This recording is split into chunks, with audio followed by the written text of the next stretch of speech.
They say heartbreak often comes suddenly, like a car crash. One moment, your life is steady, and the next, you're bleeding in the wreckage. But I've learned the worst kind of betrayal doesn't happen that way. It isn't loud or violent. It's slow, like water dripping through a ceiling crack you never noticed until the whole roof caves in. My name is Marissa Cole. I'm 29 years old, a software engineer. 6 months ago, I thought I had my life figured out. I thought I'd found the man I was going to build everything with. His name was Daniel, and to me, he felt like gravity. We met at a friend's trivia night. He was the loud one, charismatic, the kind of person who never needed to earn attention because it followed him like a shadow. He was always making people laugh, always turning the spotlight into his own personal stage. I was quieter, more grounded, the type to watch the room before speaking.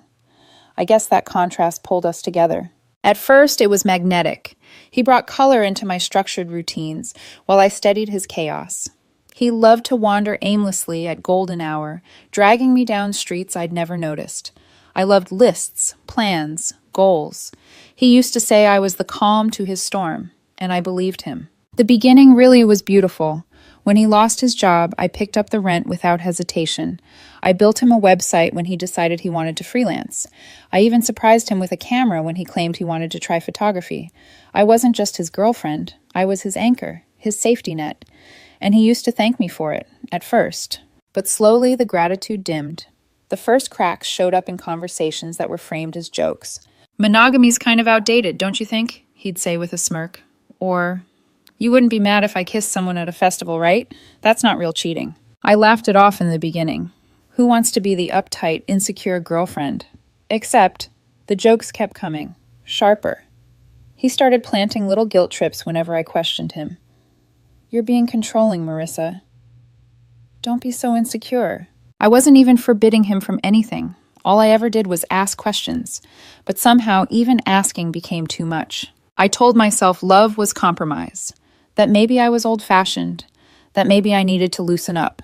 But deep down, I felt something shifting, like the floor beneath me was tilting. The night everything truly broke wasn't dramatic. It was an ordinary Tuesday. We were on the couch watching some mindless reality show. He got up to shower, leaving his Apple Watch on the side table. A notification lit up the screen. I didn't snoop. I didn't need to. One line was enough. "Still thinking about Saturday night? You're unreal." From a woman named Chloe. My stomach dropped so hard I couldn't breathe. My ears rang. The room spun. I just sat there staring at those words as if they'd been carved into my chest. When Daniel walked back in, towel slung around his shoulders, he froze the second he saw me holding his watch.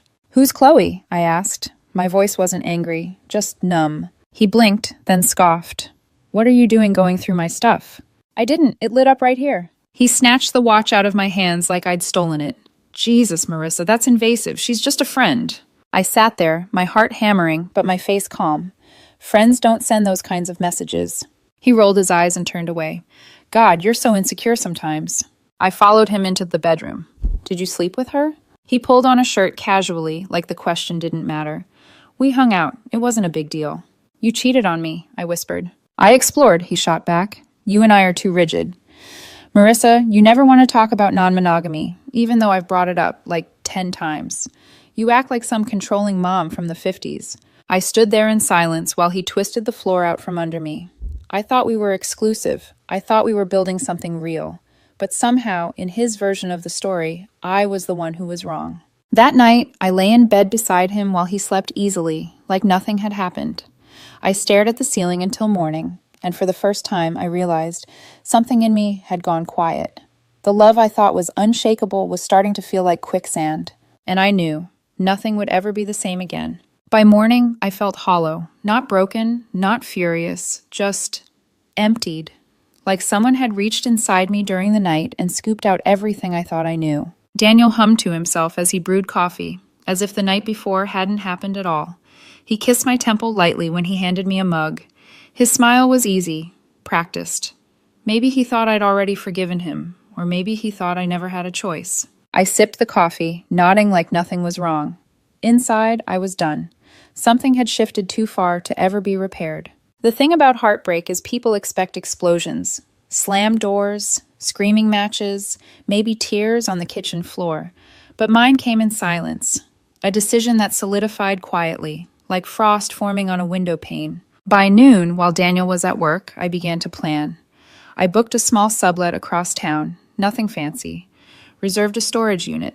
Started making lists. I couldn't bear another confrontation, couldn't stand the idea of him twisting my pain into insecurity again. I didn't need his permission to leave. The next 2 days felt surreal. While he laughed with coworkers at happy hour, I packed up my life piece by piece. Clothes, books, my desk, my guitar. I left behind the things I'd bought for him. The camera, the tripod, the little gadgets he swore would help his creative journey. They weren't mine anymore. They belonged to the man he pretended to be. Every night I lay next to him, pretending to be asleep while his chest rose and fell steadily beside me. And every night I thought about the person I had been when we met, trusting, supportive, hopeful. I mourned her quietly, as if she'd died. On the third morning, once he left for work, I packed the last box and wiped the counters down. I placed a folded note in the center of the kitchen table. "You're free now, just like you wanted. Don't contact me." That was it. No long speeches, no final plea, just the truth. I locked the door behind me and walked out. The silence that followed was deafening. In the sublet, the beige walls pressed in on me. No sarcastic comments drifting from the other room. No random bursts of laughter. No chaos spilling into my quiet. For years, I thought his energy made me feel alive. But without it, I realized I hadn't been living. I'd been surviving in the noise he created. The first few days, I kept waiting for the breakdown. The sobs, the regrets, the frantic urge to run back. They never came. What I felt instead was strange, disorienting calm. I woke up to my own alarm instead of Daniel's scattered schedule. I took long walks without checking my phone. I started lifting weights at a gym nearby, something I'd always put off. I even opened a savings account in my own name. Money that was mine, not ours. At night, I slept deeper than I had in years. The kind of sleep that comes when your body finally stops bracing for the next blow.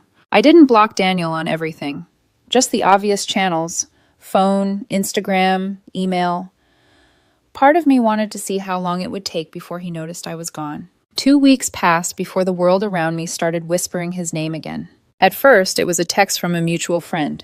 "Hey, not taking sides, but Daniel's been spiraling. Are you okay?" I didn't reply. A few days later, an email appeared in my inbox. Subject line: "I miss you. Please read this." I clicked it open, stared at the words, then closed it without finishing. Then came another, and another, followed by a ridiculous attempt through Venmo.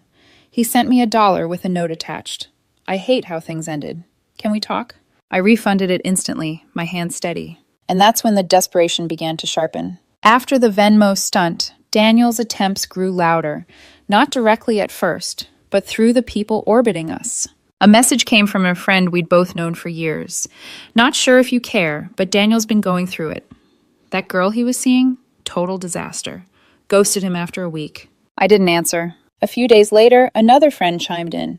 "He's blowing up the group chat. Everyone's kind of over his drama. Just thought you should know." Reading those updates was like flipping through a book I no longer cared about. But I won't lie. Some part of me felt vindicated. The man who once told me I was too rigid was suddenly abandoned by the people he thought were options. Daniel himself, though, refused to stay silent. One evening, as I walked into my building's lobby after work, I froze. There he was. He leaned against the wall by the elevator, hoodie pulled over his head, arms crossed like some sulking teenager. My stomach knotted, not out of longing, out of unease. When he saw me, he straightened, trying to look casual. "Hey." I didn't respond. I walked toward the elevator, but he fell into step beside me. "You blocked me everywhere," he said, almost accusing. "I did," I replied flatly. "I didn't know how else to get through to you." The elevator doors slid open. I stepped inside, pressing the button without looking at him. He slipped in before the doors closed. "You just disappeared," he continued. His voice cracked slightly. "I didn't expect you to actually leave." I turned my head, meeting his eyes for the first time. "You told me open relationships were normal. I gave you what you wanted? Freedom." His jaw tensed. For the first time, I saw something flicker. Not confidence, not defiance, fear. "I was wrong, okay? I didn't mean to hurt you. I was just figuring myself out." I let out a breath that felt like it had been trapped in my chest for months. "You weren't figuring anything out, Daniel. You were stringing me along while you chased attention." "That's not fair," he snapped, but his voice was thinner now. No, what wasn't fair was asking for loyalty while planning your exits. The elevator dinged, my floor. I stepped out, leaving him frozen inside. Marissa, he called softly, almost pleading. I didn't turn back. The doors slid shut between us. That encounter should have been enough, but it wasn't. When direct contact failed, Daniel found new messengers. First, his mother. She emailed me a week later. The subject line, Daniel is hurting. Please don't abandon him. The email was long, dripping with guilt. Paragraphs about how he'd always struggled with relationships, how I was the best thing that had ever happened to him, how a strong woman doesn't walk away when a man is confused. I stared at it, my hands cold. Then I archived it. No reply. Next came his sister, a text from an unfamiliar number. I know he messed up, but you guys had something real. He cries every night. Please give him a chance to explain. I blocked the number. Still, the pressure mounted. It was as if Daniel was building an army of people to fight a war I had already walked away from. But the truth was simple. I wasn't his savior. I wasn't his safety net anymore. And the more desperate he became, the clearer it was that he wasn't mourning me. He was mourning the version of himself that I held together. Daniel's family didn't stop with one message. The silence I gave them only seemed to embolden them, as if they believed persistence could wear me down. A week after I blocked his sister, I came home to find a folded letter shoved under my apartment door. No envelope, no stamp, just paper, written in handwriting I recognized instantly. Daniel. The words inside were messy, rushed, like they'd been scrawled in the middle of the night. You didn't even give me a chance to explain. I wasn't trying to replace you. I was scared. I thought if I had options, I'd feel safer. But all I did was ruin the one person who actually saw me. I miss your mornings. Your coffee. I miss how safe I felt with you. Please, just one chance. A coffee. Let me show you I've changed. I sat on the edge of my bed staring at it. For a moment, I felt that familiar pull, the old reflex to rescue him, to be the steady hand. But then I realized none of those words acknowledged the betrayal. He wasn't sorry for cheating. He was sorry he lost his safety net. I ripped the letter in half and dropped it in the trash. 2 days later, my boss stopped by my desk looking uneasy. Hey, Marissa, weird question. Did you give someone permission to visit you here? My stomach sank. What do you mean? There was a guy in the lobby asking for you, said he was your boyfriend. I closed my eyes, took a slow breath. He's not. Should we call security if he comes back? Yes, I said firmly. He won't be back. At least, he shouldn't be. But the truth was, I wasn't sure anymore. What unsettled me wasn't just his persistence. It was the fact that his family was now enlisted in the campaign. 2 nights later, another email arrived. This time, from his mother again. Daniel is falling apart. He doesn't eat. He doesn't sleep. You are the only stable influence he's ever had. Please, Marissa, don't abandon him when he needs you the most. I almost laughed at the irony, as if I hadn't already been abandoned the moment he decided my boundaries were outdated. And yet, there was a heaviness in me. Guilt is a stubborn thing, especially for women who've spent years being told they're responsible for other people's emotions. Was I cruel for cutting him off so completely? Should I have stayed to help him grow, to guide him toward change? The thought lingered, until I remembered the way he'd looked me in the eye and called me insecure, controlling, rigid. The way he'd twisted betrayal into activism. The way he'd stolen my peace and made me question my own sanity. No, this wasn't my burden anymore. Still, his presence hung over me. Even without speaking, he managed to seep back into my life, through letters, through family, through the quiet fear that he might show up again. And I knew deep down that he wasn't finished. I thought maybe the workplace stunt would be the last of it, that surely, after being turned away, Daniel would let go. But men like him don't let go, not when they've built their whole identity on the illusion of control. The breaking point came on a Sunday afternoon. I was meeting a few coworkers for coffee before a movie. The cafe was warm and bustling, laughter bouncing off the walls, the smell of espresso hanging thick in the air. And then I saw him, Daniel, sitting alone by the window with a laptop, headphones dangling around his neck like he belonged there, like he wasn't trespassing in a life he'd already set on fire. Our eyes locked. His face shifted. Surprise. Then something darker. He stood, brushing invisible crumbs from his hoodie, and walked toward me. Marissa, he breathed, as if my name itself was leverage. I gave him a polite nod. My coworkers watched curiously from behind me. One of them, Michael, the new hire I'd grown close to, lingered at my side. Daniel's eyes flicked to him immediately, narrowing before snapping back to me. Can we talk? I stepped aside, keeping just enough distance to make it clear this wasn't a reunion. Briefly. He crossed his arms, trying to look unshaken, but his voice betrayed him. I know you hate me right now. I don't hate you, I said quietly. You're just not part of my life anymore. That simple truth hit him harder than any insult could. His mouth opened, then closed again. His jaw tightened. You really think I'm some monster, don't you? I shook my head.